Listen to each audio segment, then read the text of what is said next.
in all the time is all my friends would say that I am the person they knew 20 years ago, 30 years ago, 40 years ago.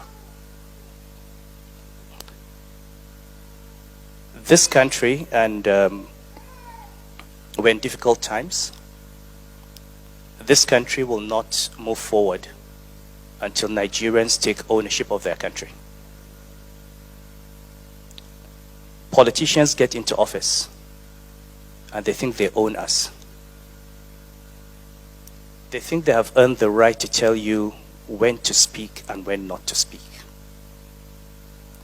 They have earned the right to control your views, and they cannot be criticized. The truth is, they don't have that right. People have said to me, your problem is you've criticized the government publicly.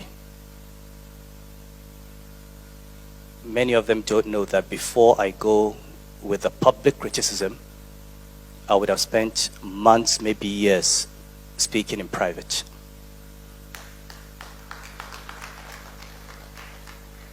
So when people talk about me and the whole missing money thing in the central bank, I tell them I never made public the question of my suspicions of missing money.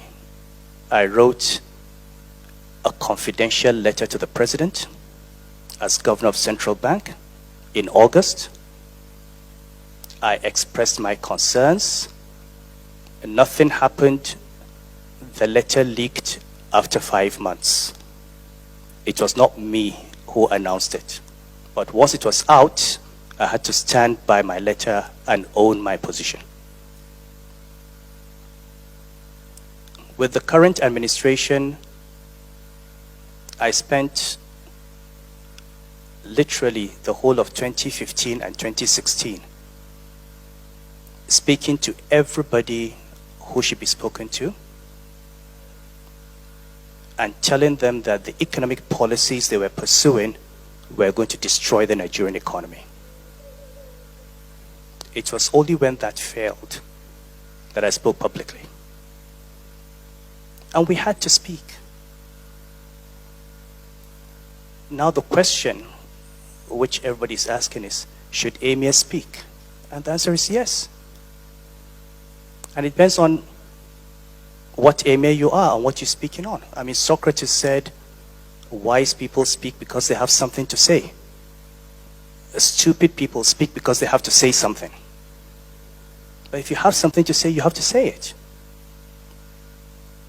And I never agreed that anyone could tell me, given my background, that I was not qualified to speak on the economy. I was a chief risk officer of a bank. I was MD of a bank. I was governor of the central bank.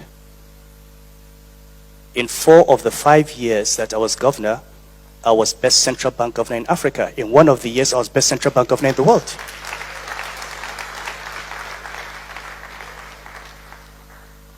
And I say, if we all go into public service and we have a record, we should be proud to point to that record. And I'm ready. Anybody can look at what was the rate of inflation under me, what was the exchange rate, what did I do with the payment systems, what did I do with the banks. And if we spent all those years putting in our best to build this country, we have a right to speak when we see other people not doing the same thing.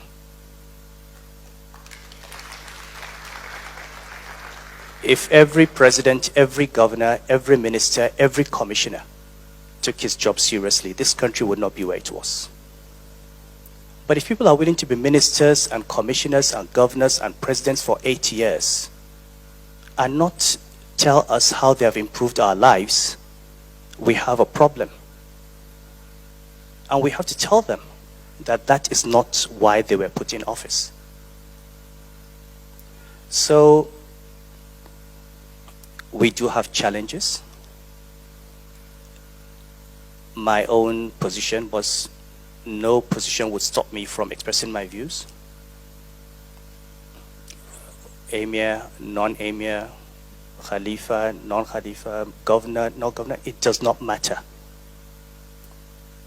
We have to continue speaking up for this country, and we have to continue asking politicians to do the right thing. And for the politicians, 7 years ago, people thought they had 8 years. Then they had 4 years. Now we're talking about how many months? Maybe some of them will soon realize that even the power they had and the position they had was temporary.